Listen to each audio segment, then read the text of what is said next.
सिर्फ चाचा और ये डिम्पल यादव जी भरपाई कर पाएंगे इसका, प्रतीक यादव जी का?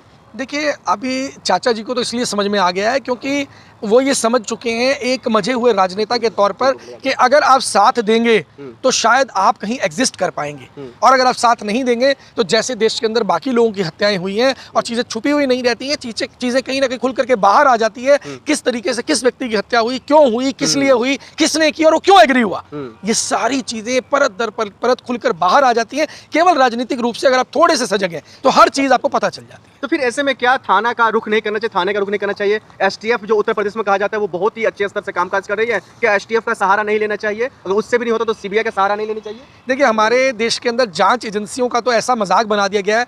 आप एसटीएफ की बात कर रहे हैं, मैं आपको ये बता देना चाहता हूं कि खाली एसटीएफ छोड़िए, आप सीबीआई को छोड़िए, आप ईडी को लगा लीजिए, आईबी को लगा लीजिए, सीबीआई को लगा लीजिए, देश की बड़ी से बड़ी इंटेलिजेंस एजेंसी को लगा लीजिए, कि जैसे बाबा साहब ने संविधान के बारे में एक बात कही थी, जब संविधान सभा में सवाल पूछा गया कि क्या भारत का संविधान दुनिया का सबसे बेहतरीन संविधान है, उन्होंने एक बात बोली, उस महान व्यक्ति ने आज के बारे में सोचकर उस वक्त बता दिया था कि इस संविधान को लागू करने वालों की मंशा पर डिपेंड करता है। अगर उनकी मंशा बेहतर होगी, अच्छी होगी, तो ये संविधान दुनिया का सबसे बेहतरीन संविधान साबित होगा, और अगर इस संविधान को लागू करने वालों की नीयत में खोट होगा तो यही संविधान देश का सबसे खराब संविधान साबित होगा। तो इसी तरीके से आज जो जांच एजेंसियां हैं, अगर उनकी नीयत अच्छी होगी तो लोकल स्तर पर काम करने वाली पुलिस भी अच्छी जांच कर सकती है, और अगर मंशा खराब होगी तो आप ईडी, सीबीआई, आईबी, रॉ जिसको मर्जी लगा दीजिए, अगर नीयत खराब होगी तो जांच ठीक नहीं है। लेकिन 2 घंटा लेट हॉस्पिटल की बात जो हमारे चैनल के माध्यम से आप पहले भी कह चुके हैं, इसमें कहीं ना कहीं त्रुटि रही है। भाई, अगर किसी की मौत हो रही है तो फिर इतने फिट आदमी एकाएक अचानक से गिर जाना,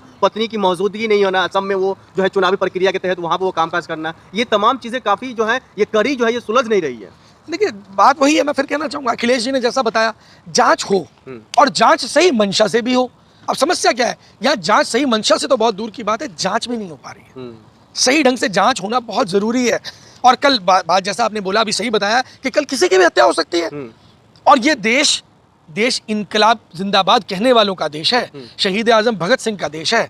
अगर आप इसे ज्यादा दबाने का प्रयास करेंगे तो ज्यादा दिन तक दबा नहीं पाएंगे। जांच की बात कर रहे हैं, जांच तो उस बात का भी नहीं हुआ जिसमें 4 करोड़ का फिरौती मांगा गया था, पॉक्सो एक्ट में फंसाने की बात हो रही थी, उस बात का भी जांच नहीं हुई है। तो देखिए, मैंने क्या बोला, जांच किसकी होगी? जांच होगी विपक्ष की जांच होगी, और वो भी इम्प्लांट करके जांच होगी। शुभेंदु अधिकारी की जांच होगी जब वो कांग्रेस में होंगे, हेमंत बिश्वा शर्मा की जांच होगी जब वो कांग्रेस में होंगे। लेकिन जब वो भाजपा में आ गए हैं तो वो जब जांच है, जितनी चीजें वो खत्म हो जाती है, उनका विषय ही नहीं रह जाता, क्योंकि आज हम राजतंत्र में हैं, लोकतंत्र में नहीं है। ये गलतफहमी है कि हम लोकतंत्र के अंदर हैं। तो फिर आप कह रहे हैं जांच जो है ये राजतंत्र है, लोकतंत्र नहीं है, इस तरीके की माहौल अगर बिगड़ रही है तो फिर इसी माहौल में तो कुछ ऐसा निकल करके आना चाहिए जो इंसाफ मिले। उन 2 छोटी छोटी बेटियों की क्या कसूर रही है तो उनके जो है पिता का साया उजड़ गया, और इस बात का शक क्या प्रतीक को पहले ही था जो उन्होंने 27 साल तक अपनी प्रॉपर्टी बेचने का अधिकार किसी को नहीं दिया? देखिए, आपको एक चीज़ का ध्यान रखना होगा, अंधेरे के बाद सुबह ज़रूर होती है जी। एक पहिया है, समय का पहिया है। जब भी एक वक्त वो भी था जब हम सुना करते थे Indira is India and India is Indira, वो वक्त भी था।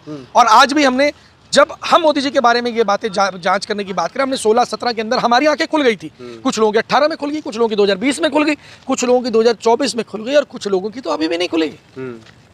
उनकी कब खुलेंगी?